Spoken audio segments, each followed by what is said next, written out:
Ma méchante belle-sœur a enfin agi gentiment et a invité mon fils à une journée amusante. 2 heures plus tard, ma nièce m'a appelé en pleurant. Elle disait que maman avait dit que c'était juste une petite blague, mais qu'il ne se réveillait pas. J'ai accouru sur place et appelé la police. Ce qui s'est passé ensuite l'a fait trembler de peur. La vérité, c'est que je n'ai jamais aimé ma belle-sœur Amber. Elle avait cette manière de vous faire sentir inférieur, avec des remarques passives-agressives, des sourires forcés et un complexe de supériorité qui rendait chaque réunion de famille insupportable. Mais je la supportais pour mon frère. Alors, quand elle a soudainement invité mon fils de 6 ans, Caleb, pour une journée amusante avec sa fille Lily, je me suis méfiée. Amber n'avait jamais montré le moindre intérêt sincère pour Caleb auparavant, mais au téléphone, elle était toute gentille et pleine de bonnes intentions. Elle m'a dit doucement, « Je sais que nous n'avons pas passé beaucoup de temps ensemble, et je me sens mal pour ça. » Lily supplie pour un rendez-vous de jeu, alors je me suis dit, pourquoi ne pas en faire une vraie journée? Nous irons au parc de trampoline et peut-être prendre une glace après. Tout en moi criait non, mais quand j'ai vu le visage de Caleb s'illuminer à cette idée, j'ai hésité. Il adorait Lily, et je ne voulais pas projeter mes sentiments sur lui. Peut-être qu'Amber essayait vraiment de faire un effort. Peut-être que j'étais injuste.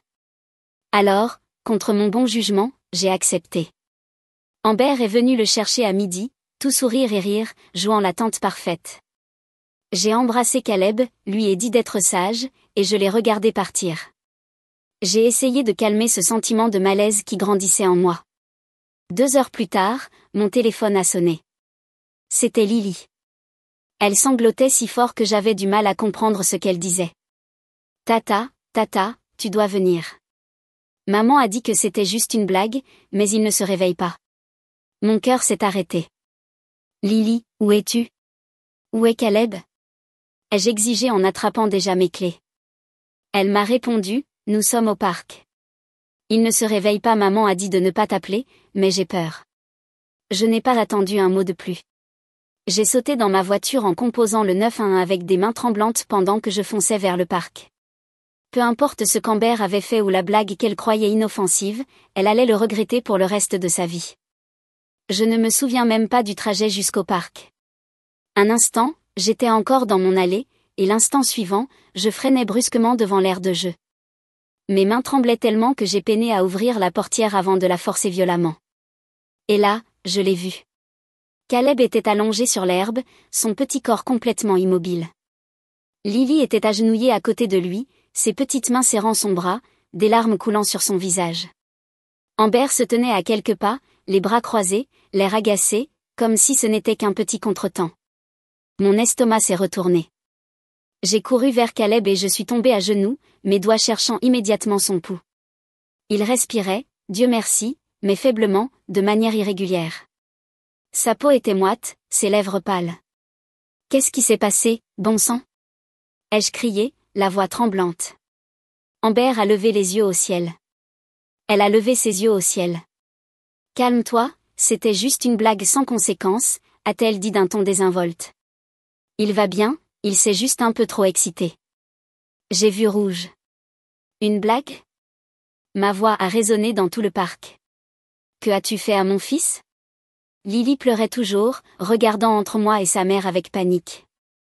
J'ai pris Caleb dans mes bras, le secouant doucement pour essayer de le réveiller. Puis j'ai entendu les sirènes. Les policiers sont arrivés les premiers, suivis par les ambulanciers. Tout est devenu flou. Les agents posaient des questions, les secouristes chargeaient Caleb sur une civière, et moi je montais dans l'ambulance avec lui. À peine ai-je remarqué Amber tenter de convaincre la police que c'était un malentendu. Mais la voix de Lily a traversé le chaos. Maman lui a fait boire quelque chose, a-t-elle crié. Elle a dit que c'était juste une blague, mais il est devenu somnolent et ne se réveillait plus. Les agents se sont tournés vers Amber immédiatement. Son visage est devenu livide. Je n'ai rien fait, balbutia-t-elle. C'était juste un petit. Madame, mettez vos mains bien en vue. Je n'ai pas entendu la suite. J'étais déjà dans l'ambulance, serrant la petite main de Caleb, alors que nous filions vers l'hôpital. Peu importe ce qu'Amber avait fait, je m'assurerais qu'elle en paie le prix. La chambre d'hôpital sentait l'antiseptique et la peur. Les machines bipaient régulièrement à côté du lit de Caleb. Des câbles et des perfusions entouraient son petit corps. Il était encore inconscient, mais les médecins m'ont assuré qu'il était stable. Ils avaient éliminé ce qu'il avait dans le système, mais tant que le rapport toxicologique ne revenait pas, ils ne pouvaient pas dire exactement ce qu'il avait ingéré. Je suis restée assise à ses côtés, tenant sa petite main, l'esprit embrouillé. Comment cela avait-il pu arriver? Quel genre de jeu malade Amber avait-elle osé faire? La porte s'est ouverte brusquement et mon frère James a surgi, le visage blême, les yeux écarquillés. C'est quoi ce bordel? A-t-il exigé. J'ai à peine reconnu ma propre voix quand j'ai répondu. Ta femme, Pearson, mon fils. Le visage de James s'est déformé d'incrédulité. Ce n'est pas Amber, elle ne ferait pas ça. Lily a dit au policier qu'elle lui avait fait boire quelque chose, ai-je lancé. Je me fiche de l'histoire qu'Amber essayera de raconter, mon fils a failli mourir aujourd'hui. James a reculé, passant une main tremblante dans ses cheveux. Je voyais le conflit intérieur dans ses yeux. Il voulait défendre sa femme, mais savait au fond de lui que je ne mentirais jamais sur une chose pareille. Puis un détective est entré dans la pièce. Madame Carter, dit-il d'un ton grave, nous devons vous poser quelques questions supplémentaires au sujet d'Amber Willis. J'ai hoché la tête, le cœur battant à tout rompre. James s'est tourné vers le détective. Où est-elle maintenant? La mâchoire du détective s'est crispée. Elle a été emmenée pour être interrogée, mais, il a hésité. Elle a très vite appelé son avocat. Elle prétend que tout cela n'était qu'un malentendu, une mauvaise blague qui a mal tourné. J'ai serré les poings. Une blague? Mon fils était allongé inconscient dans un lit d'hôpital et elle osait appeler ça une blague? James a dégluti difficilement. Qu'est-ce qu'elle lui a donné? Le détective a poussé un soupir. Les premiers tests montrent une forte dose de Benadryl, peut-être mélangée à de l'alcool. Nous n'en saurons sûrs qu'une fois le rapport complet arrivé. Le visage de James s'est effondré. Amber avait drogué mon fils. La réalisation de cette vérité a fait craquer quelque chose en moi. Ce n'était pas une simple blague stupide. Elle avait volontairement donné à un enfant de 6 ans quelque chose de dangereux. Par jalousie, par rancune ou par pure méchanceté, je ne le savais pas. Mais une chose était certaine, elle allait le payer. J'ai serré plus fort la main de Caleb et j'ai murmuré. Je ne la laisserai pas s'en sortir. Et je le pensais vraiment. Amber croyait pouvoir manipuler le système. Elle avait de l'argent, des contacts, et une capacité sans honte à manipuler les gens pour leur faire croire ses mensonges. Elle avait déjà commencé à construire un récit, à raconter à James, aux policiers et à quiconque voulait l'écouter que tout cela n'était qu'un malentendu. Je n'allais pas la laisser faire. Dès que Caleb a été déclaré stable, je suis passée en mode guerre totale. D'abord, j'ai contacté un avocat. Pas n'importe lequel, un foutrement bon avocat, du genre qui dévore des gens comme Amber au petit déjeuner. Je voulais qu'on lui colle toutes les accusations possibles, mise en danger d'un enfant, mise en danger imprudente, agression, tout ce qui pouvait tenir devant un tribunal. Ensuite, j'ai commencé à creuser. Amber avait des squelettes dans le placard, j'en étais sûre. Elle était trop calculatrice, trop arrogante. Des personnes comme elle ne se lèvent pas un matin avec l'idée de droguer un enfant juste pour s'amuser. J'ai fouillé dans ses anciens messages, ses courriels, ses publications sur les réseaux sociaux. J'ai contacté des gens de son passé, d'anciens amis, collègues, même des ex. Et là, la saleté a commencé à déferler. Une ancienne nounou qu'elle avait renvoyée l'avait accusée de comportements abusifs envers Lily. Une collègue affirmait qu'Amber avait volé de l'argent à l'entreprise, sans jamais se faire prendre. Un ancien petit ami avait obtenu une ordonnance restrictive contre elle. Elle pourrissait de l'intérieur, et j'allais exposer chaque morceau de sa vérité pourrie. Puis, j'ai fait mon mouvement. J'ai rassemblé tout ce que j'avais trouvé, chaque preuve, chaque histoire louche, chaque rumeur murmurée. Et je l'ai balancé dans les flammes des réseaux sociaux, Facebook, Twitter, Instagram. J'ai veillé à ce que tout le monde sache exactement qui était Amber Willis. J'ai publié ce qu'elle avait fait à Caleb, y compris des captures d'écran de messages où elle riait de sa blague. J'ai partagé des témoignages de personnes qu'elle avait blessées par le passé. Et quand ça a commencé à devenir viral, j'ai envoyé les liens à son patron, à son club privé, à ses cercles sociaux. Amber vivait pour les apparences. Elle était l'épouse de banlieue parfaite, la mère modèle de la PDA, avec sa grande maison et sa voiture luxueuse. Alors j'ai tout réduit en cendres. À la fin de la semaine, elle avait perdu son emploi, était exclue de plusieurs groupes sociaux, et était devenue la risée de la ville pour toutes les mauvaises raisons. Mais je n'en avais pas encore fini. Car le meilleur était encore à venir. Amber avait été libérée sous caution, mais son monde s'écroulait déjà. Elle n'avait plus d'emploi, plus de réputation, et grâce à une ordonnance du tribunal, elle n'avait même plus le droit de voir Lily sans surveillance. Et malgré tout ça, elle avait encore l'audace de se faire passer pour la victime. Je n'en avais pas fini avec elle. J'ai appris que James séjournait dans un motel avec Lily. Il avait enfin mis Amber à la porte après avoir vu les preuves, mes publications, les messages, les témoignages. Il avait encore du mal à accepter la vérité, mais au moins il ne la défendait plus aveuglément. Puis j'ai reçu un message. Amber. Il faut qu'on parle. Retrouve-moi au parc. Je savais qu'il ne fallait pas que je la rencontre seule, alors j'ai emmené mon avocat et un enregistreur vocal. Si Amber voulait parler, j'allais m'assurer que chaque mot serait enregistré. Quand je suis arrivée, Amber était déjà là. Elle portait de grandes lunettes de soleil, ses cheveux étaient en désordre, elle ne ressemblait en rien à la mère parfaite qu'elle prétendait être. Dès qu'elle m'a vue, elle a arraché ses lunettes et a sifflé. Tu as ruiné ma vie. J'ai laissé échapper un rire sans joie. C'est drôle, j'allais te dire exactement la même chose. Ses lèvres se sont tordues de colère. Tu m'as tout pris. Mon emploi, ma réputation. James ne me laisse même plus voir ma propre fille. J'ai fait un pas envers elle. Tu as drogué mon fils, Amber. Et tu as appelé ça une blague. Elle a soufflé avec mépris en croisant les bras. Ce n'était pas si grave, il allait bien. Je sentais mon sang bouillir, mais j'ai gardé une voix calme. Tu es malade. Et je vais m'assurer que tu n'aies plus jamais l'occasion de blesser un autre enfant. Elle a fait un pas en avant, la voix basse. Tu ne sais pas à qui tu t'en prends. J'ai souri. C'est elle qui ne savait pas à qui elle avait affaire. Oh que si, je sais.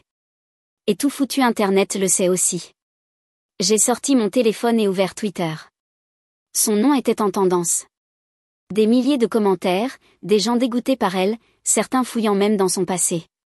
Ses anciens collègues avaient pris la parole, ses vieux scandales refaisaient surface. Son visage a blêmi.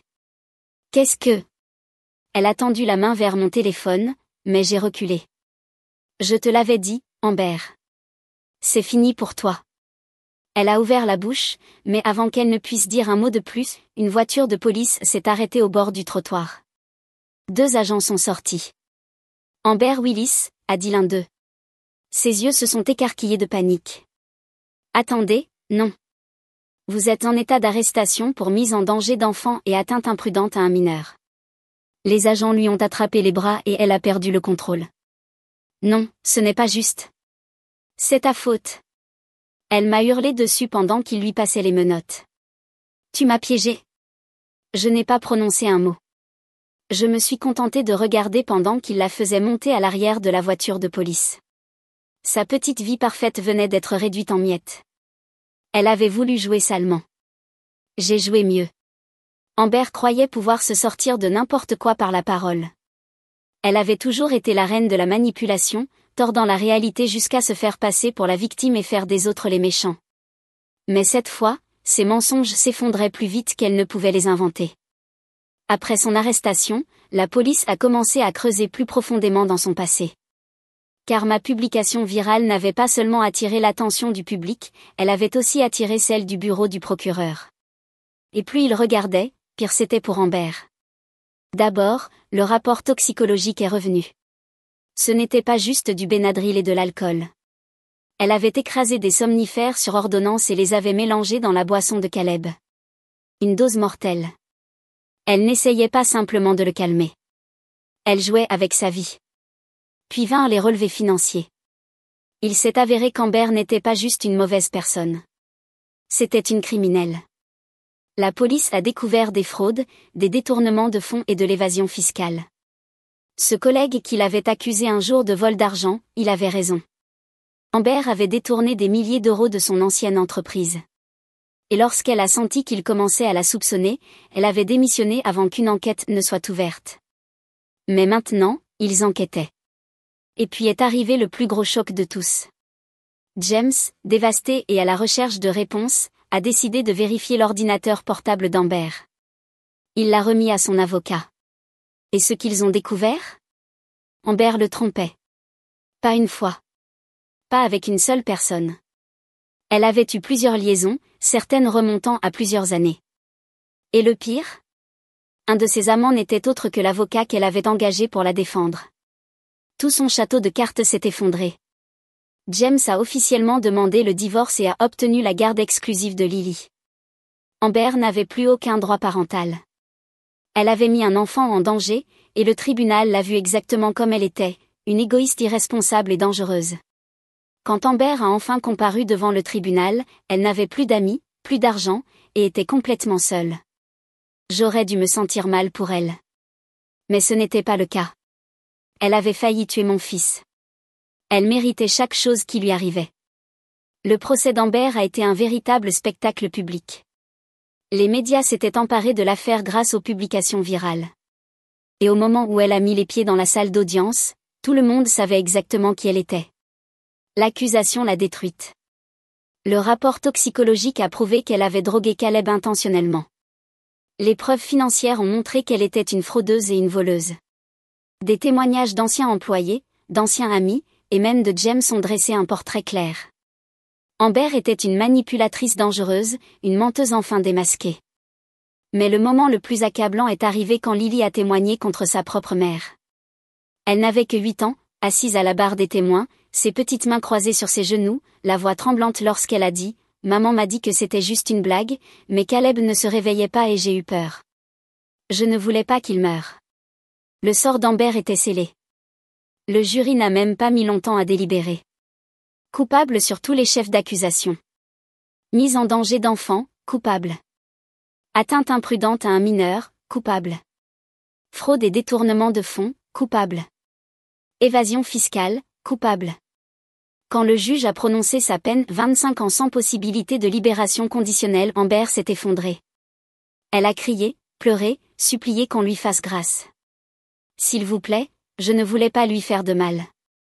Je peux changer, je suis une mère. Le juge n'a même pas sourcillé. Vous aviez le choix, mademoiselle Willis, et désormais, vous vivrez avec les conséquences. Et tout simplement, Amber a été escortée hors de la salle, menottée, le visage déformé par l'horreur pure alors que la réalité l'atteignait enfin. Mais je n'en avais pas encore fini. Alors qu'elle était emmenée loin, elle est passée devant moi dans le tribunal. Nos regards se sont croisés une fraction de seconde, et je me suis penchée juste assez pour qu'elle m'entende murmurer « Ça en valait la peine ?» Son visage s'est décomposé. Je me suis détournée avant qu'elle puisse répondre. Elle ne méritait plus mon attention. Amber était partie, enfermée dans une cellule de prison, là où elle ne pouvait plus manipuler, mentir ni faire de mal à qui que ce soit. La justice avait été rendue. Mais la vengeance ne marquait pas la fin de mon histoire. Caleb s'est complètement rétabli. Mais cela a pris du temps. Pendant des semaines après l'incident, il faisait des cauchemars. Il se réveillait en hurlant, les larmes coulant sur son petit visage, me suppliant de ne pas le laisser. Cela m'a brisé, mais je l'ai tenu dans mes bras à travers chaque sanglot, chaque nuit agitée.